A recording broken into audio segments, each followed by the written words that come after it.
Hello students, welcome back in HOT 111 Fundamentals of Horticulture Lecture 15 Germination.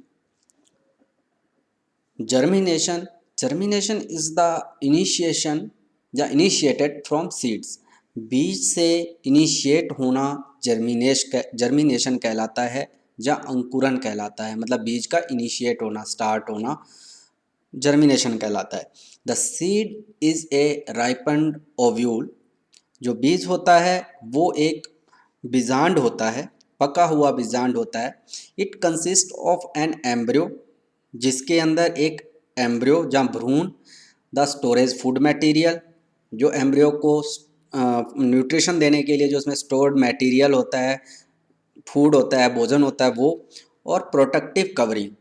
ठीक है, जो ऊपर से एक प्रोटेक्टिव कवरिंग से घिरा हुआ रहता है। मतलब ये तीन चीज़ें उसमें एक ओव्यूल के अंदर पाई जाती हैं, एक बीज के अंदर पाई जाती हैं। When metabolic activities initiated there is an emergence of radicle and plumule from the seed which is termed as germination. अंकुरन क्या होता है?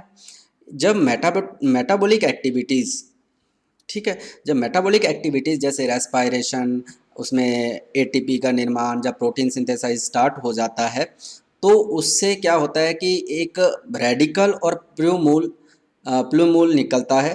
रेडिकल से तो जड़ों का निर्माण होता है बीज में, और प्लूमूल यानी कि जो भारी भाग शूट का निर्माण होता है, दोनों निकलते हैं बीज से, जिसे जर्मिनेशन या अंकुरन कहते हैं। The germination leads to production of seedlings plants. और जर्मिनेशन से एक सीडलिंग कह लो, ठीक है, सीडलिंग का निर्माण होता है, बीजू पौधे का निर्माण होता है। एसेंशियलिटी ऑफ जर्मिनेशन, जर्मिनेशन के लिए क्या क्या चीज़ों की आवश्यकता होती है या एसेंशियल होती हैं? एक तो वाइबिलिटी होनी चाहिए, मतलब बीज वाइबल होना चाहिए, जर्मिनेशन होने लायक होना चाहिए, मतलब उसकी आयु पूरी नहीं हो चुकी होनी चाहिए। कई बार ऐसा होता है कि कुछ बीजों की जो आयु होती है 1 महीने तक की होती है, जब उसको फल से एक्सट्रैक्ट किया जाता है। ठीक है, कईयों की 1 साल होती है, कईयों की 10 साल होती है, ऐसे वो वाइबल होना चाहिए। Availability of proper environmental conditions, इसके अलावा जो एनवायरमेंटल कंडीशंस हैं, वातावरणीय दशाएं हैं, जैसे उस समय मतलब वो जर्मिनेट होने वाली होनी चाहिए। क्योंकि इसमें जो बीज होता है इसमें कभी कभी सेकेंडरी डोरमेंसी पाई जाती है, जो एनवायरमेंटल कंडीशंस के कारण होती है। तो उस दूसरे एनवायरनमेंट में, यानी कि जब उसका सीजन नहीं है, जो उसको प्रॉपर टेम्परेचर नहीं मिल रहा, वो जो जर्मिनेशन के लिए, तो वो जर्मिनेट नहीं होगा। मतलब एनवायरमेंटल कंडीशन भी सुटेबल होनी चाहिए। इसके अलावा freeness of the seed from dormancy, इसके अलावा दूसरे प्रकार की जो भी प्राइमरी डोरमेंसी है, ठीक है, वो भी उससे भी फ्री होना चाहिए। भले वो आउटर कवरिंग हार्ड कोर से हो, जहाँ फिर एम्ब्रियो है जो पूरी तरह से डेवलप हुआ होना चाहिए, वो वाली। उसके बाद है process. In course of development seed loss moisture and reaches to maturity. जो उस बीज का डेवलपमेंट वाली स्टेज होती है, उसमें बीज अपना मॉइस्चर को ख़त्म कर देता है, मतलब अपने आप उसमें मॉइस्चर कम रह जाता है, और बाद में वो मैच्योरिटी तक पहुंच जाता है, परिपक्वता कह लो, जब परिपक्वता तक पहुंच जाता है। However some seed do not approach maturation stage and they germinate while still attach to the plant. और कुछ बीज ऐसे होते हैं कि जो मैच्योरेशन स्टेज होती है परिपक्वता वाली, उस तक वो नहीं पहुंचते। ठीक है, और पौधे के ऊपर ही कह लो, जहाँ फल के अंदर ही जर्मिनेट हो जाते हैं। दो seeds are treated as viviparous seeds. ठीक है, बहुत से तो नहीं कह सकता, कुछ एग्जाम्पल है, जैसे कटहल है। कटहल के अंदर क्या होता है, फल जब पूरी तरह से पक जाता है, बीज भी उसके पूरे पक जाते हैं, और पौधे के ऊपर जहाँ कह लो फल लगा हुआ है, उसी के अंदर बीज अंदर ही जर्मिनेट होना स्टार्ट हो जाते हैं। इस प्रोसेस को विविपेरस सीड्स कहलाते हैं, या विविपेरस कंडीशन कहलाती है ये। ठीक है, फल के अंदर ही बीज का अंकुरित हो जाना, इसको जमीन के अंदर डालने की जरूरत नहीं, वो पौधे के ऊपर ही हो रहे हैं। तो क्योंकि ऐसे जो पौधे होते हैं वो मैच्योरेशन स्टेज तक नहीं पहुंचते, उनको अलग से तोड़ के मैच्योर स्टेज तक पहुंचाने की जरूरत नहीं पड़ती, उनमें एक कोई डोरमेंसी नहीं पाई जाती। In another kind there are seed which don't loss moisture when they reach maturity. एक और टाइप के बीज भी होते हैं जो नमी को कभी भी नहीं खोते, मतलब उनमें नमी बनी रहती है। Such seed withstand a small degree of desiccation, और इनमें बहुत ही थोड़ी मात्रा में पानी का, कह लो कि शुष्कन होता है, मानी पानी खत्म होता है, इनमें से बहुत ही कम मात्रा में मॉइस्चर या नमी का लॉस होता है। these are termed as recalcitrant seeds। ठीक है, जो इस प्रकार के बीज होते हैं जिनमें बहुत ज़्यादा मात्रा में नमी पाई जाती है वो recalcitrant सीड्स कहलाते हैं। ठीक है, और इनमें बहुत ही कम मात्रा में पानी का लॉस होता है, और इनको जर्मिनेशन होने के लिए बहुत ही ज़्यादा मात्रा में पानी की आवश्यकता होती है। हाई लेवल के अंदर इसको मॉइस्चर की आवश्यकता होती है बीज को जर्मिनेट होने के लिए। However in case of Orthodox seed which undergo maturation drawing pass through series of event in course of germination, जबकि एक और अलग टाइप के बीज होते हैं जो जनरली सामान्यतः पाए जाते हैं, ऑर्थोडॉक्स सीड्स कहलाते हैं, जिनमें क्या होता है कि मैचुरेशन के अंदर जो उसकी प्रोसेस है उसके अंदर ड्राइंग आ जाती है कि भाई उसमें बीज का जो नमी का लेवल होता है लेस देन 15% होता है, मतलब 15% से भी उसमें मॉइस्चर कम रह जाता है बीज के अंदर, तो तब जाके वो आगे जर्मिनेशन जब मैच्योर होते हैं फिर उसके बाद उनमें जर्मिनेशन होता है, जब उनको आगे मॉइस्चर मिलता है तो एनवायरमेंटल कंडीशन और मॉइस्चर मिलता है तो वो जर्मिनेट हो जाते हैं। ऐसे बीजों को ऑर्थोडॉक्स कहते हैं। ठीक है, एक तो हो गया रिक्लेसिट्रेंट सीड्स जिनमें मॉइस्चर बहुत ज़्यादा हमेशा बना रहता है। ठीक है, बहुत ही कम मात्रा में मॉइस्चर का लॉस होता है। एक होते हैं जो बिल्कुल सूख जाते हैं, ठीक है, जिनको ऑर्थोडॉक्स सीड कहलाते हैं जब वो मैच्योर होते हैं। एक होते हैं विविपेरस जो पौधे के ऊपर ही, जहाँ कह लो कि बीज के फल के अंदर ही बीज जर्मिनेट होना स्टार्ट हो जाते हैं, वो viviparous. These events are as under, जो भी प्रोसेस है बीज जर्मिनेशन की, तो उसमें कौन कौन से स्टेप्स आते हैं। एक तो होता है इम्बिबेशन, इम्बिबिशंस। इम्बिबेशंस क्या होता है, कंज्यूमिंग वाटर या लिक्विड।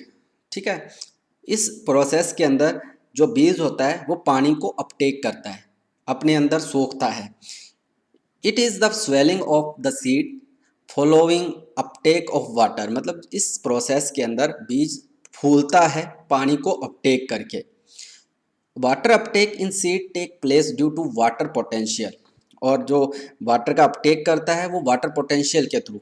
ठीक है, जो ऑस्मोसिस प्रोसेस होती है प्रासरण वाली, उससे वो वाटर को ऑब्जॉर्व करता है। Water uptake finally comes to an end when seed enter the lag phase of germination. इसके बाद वैसे तो जो जनरली बीज होता है वो पहले 30 मिनट तक बहुत ही तेज़ी से पानी का अपटेक करता है, बहुत जल्दी जल्दी पानी को सोखता है। उसके बाद लैग फेज के अंदर भी वो धीरे थोड़ी मात्रा में पानी को सोखता रहता है। सेकेंड फेज आ जाती है लैग फेज। लैग फेज के अंदर क्या होता है, at this stage there is little water uptake, बहुत ही कम मात्रा में वाटर का अपटेक भी होता है, बट मेटाबॉलिक एक्टिविटीज़ हास्टन, जो बीज के अंदर मेटाबॉलिक एक्टिविटीज़ होनी होती हैं वो बढ़ जाती हैं, वो बढ़ना स्टार्ट होती हैं। एक्टिविटीज़ ऑफ लैग फेज क्या क्या होती हैं, एक तो माइट्रोकॉन्ड्रियल एक्टिविटीज़। ठीक है, माइट्रोकॉन्ड्रिया कोशिका में पाया जाता, माइट्रोकॉन्ड्रियल एक्टिविटीज़ बढ़ जाती हैं, जैसे फॉलोइंग इम्बिशन माइट्रोकॉन्ड्रिया आर डिहाइड्रेटेड, मतलब रीहाइड्रेट सॉरी, इसके कारण क्या होता है कि इम्बिशन के कारण माइट्रोकॉन्ड्रिया रीहाइड्रेट हो जाता है, मतलब वो पानी को ग्रहण करता है और इट्स मेम्ब्रेन बिकम एक्टिव, और उसकी जो मेम्ब्रेन होती है, झिल्ली होती है, वो एक्टिव हो जाती है। ठीक, as a result respiration, ATP synthesis, मतलब जो एनर्जी है वो बनना स्टार्ट हो जाती है, श्वसन स्टार्ट हो जाता है, मतलब इंक्रीज हो जाता है, सॉरी इंक्रीज हो जाता है इसके कारण। उसके बाद है प्रोटीन सिंथेसिस।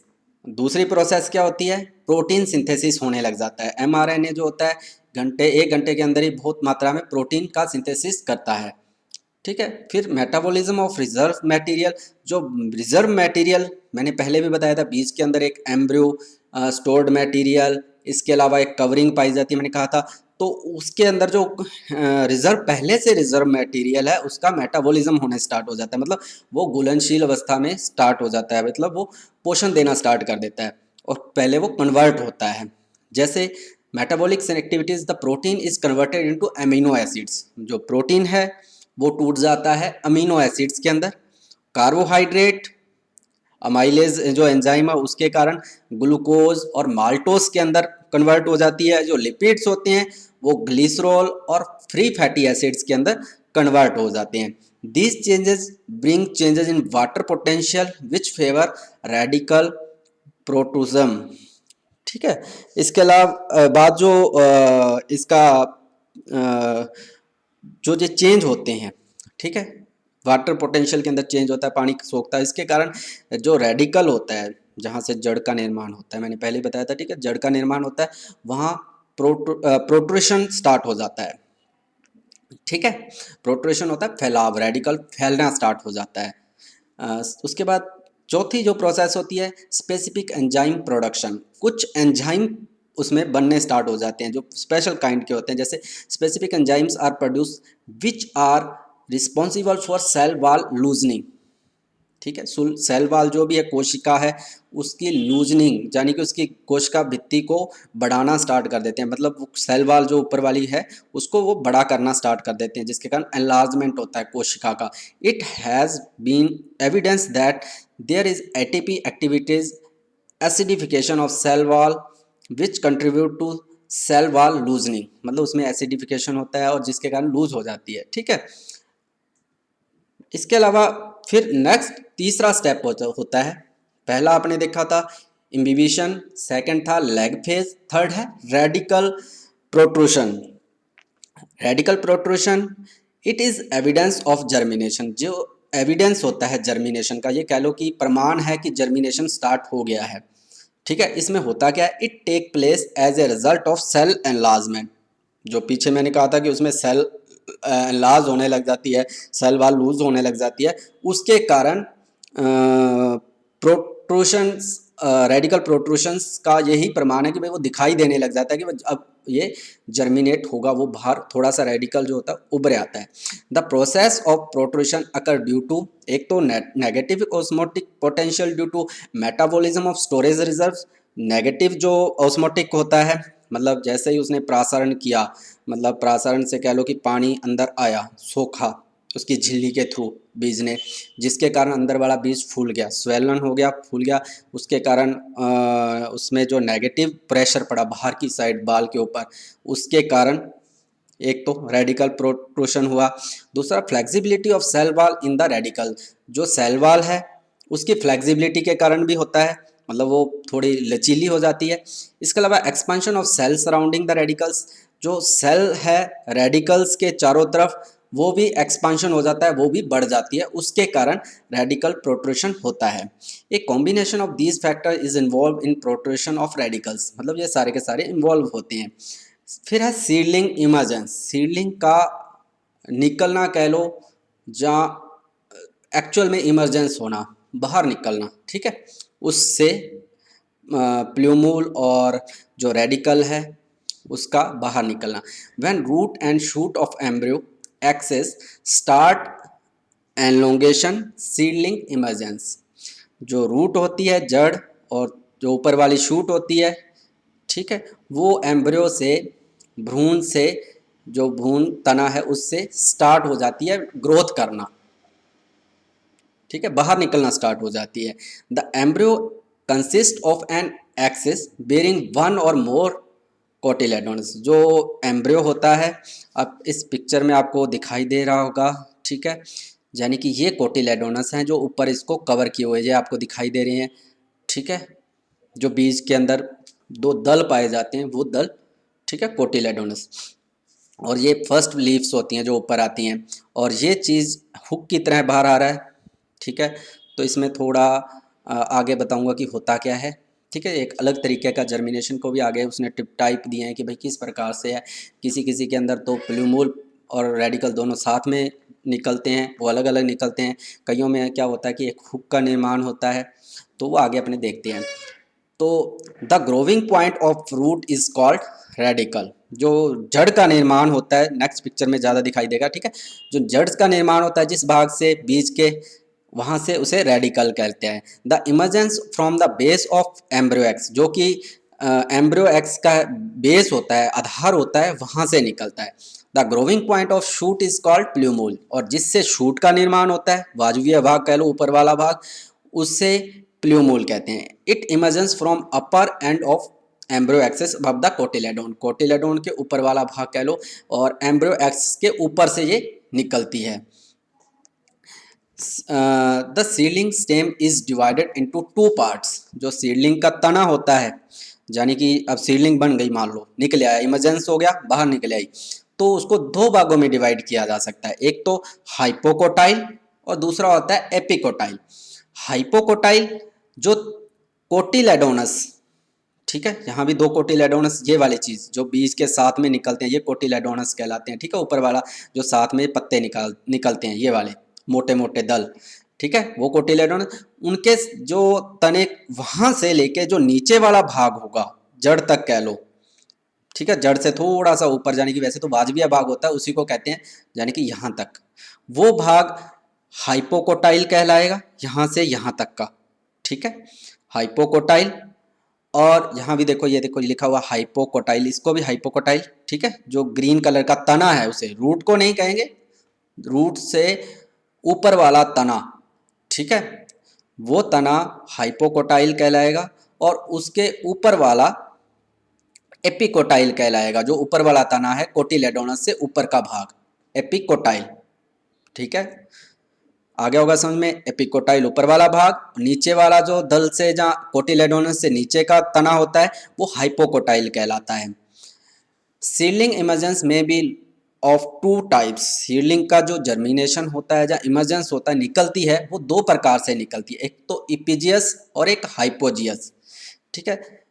इन इपिजियस जर्मिनेशन अंकुरन के अंदर the hypocotyl elongated and form A hypocotyl hook, ठीक है, हाइपोकोटाइल के अंदर सॉरी इपिजियस जर्मिनेशन के अंदर क्या होता है, हाइपोकोटाइल होता है वो एलोंगेट होता है, हाइपोकोटाइल अकेला, यानी कि ये वाली कंडीशन सेकंड वाले पिक्चर वाली, इसमें क्या होता है कि जो रेडिकल होता है वो नीचे की तरफ, हाइपोकोटाइल नीचे की तरफ ग्रोथ करता है, मतलब इसमें जो प्लूमूल होता है वो ग्रोथ नहीं करता, हाइपोकोटाइल रेडिकल ग्रोथ करता है नीचे की साइड, फिर ये हाइपोकोटाइल की ऊपर की तरफ आता है, निकलता है बाहर, ठीक है, कोटिलेडोनस बाहर आ जाते हैं, उसके बाद शूट का निर्माण होता है, यानी कि इपिकोटाइल का निर्माण होता है। हाइपोकोटाइल पहले हाइपोकोटाइल निकलता है, फिर लास्ट में बाहर निकलने के बाद हाइपोकोटाइल उसको एक हुक की तरह बनाता है, जैसे ये चीज हुक, इसको हुक कहा है उसने, ठीक है, हुक की तरह बाहर आता है, फिर उसके बाद कोटिलेडोन से जो शूट का निर्माण होता है ऊपर, उससे में से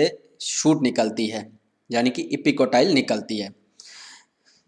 इसके अलावा the hypocotyl hook rise from the cotyledon above the ground, उसके बाद जो हाइपोकोटाइल हुक होती है वो जमीन से बाहर आती है, ठीक है।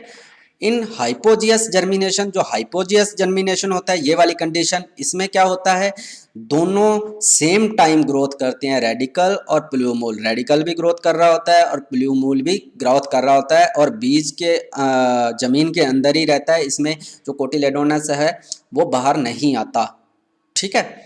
तो इपिकोटाइल ऊपर रह जाता है, नीचे हाइपोकोटाइल सॉरी इपिकोटाइल पहले बार आ जाता है, इसमें देख लेते हैं। फिर भी the hypocotyl germination there is no expansion of hypocotyl and only epicotyl emergence above the ground, मतलब हाइपोकोटाइल बाहर नहीं आएगा, इसमें ओनली इपिकोटाइल ही बाहर आएगा, जो जड़ वाला पार्ट है वो हाइपोकोटाइल है, ये वाला भाग वो नीचे ही रह जाता है, ठीक है। ये वाला भाग, पहले वाले में क्या था, ये वाला भाग इस बीज को उठा के बाहर लेके आया था, यहाँ तक जड़ नीचे रह गई थी, ठीक है, जैसे इसमें हुआ था कि भाई ये चीज उठ के पहले बाहर आई थी, फिर उसके बाद इसमें जर्मिनेशन हुआ था, इसको इपिजियल कहा था।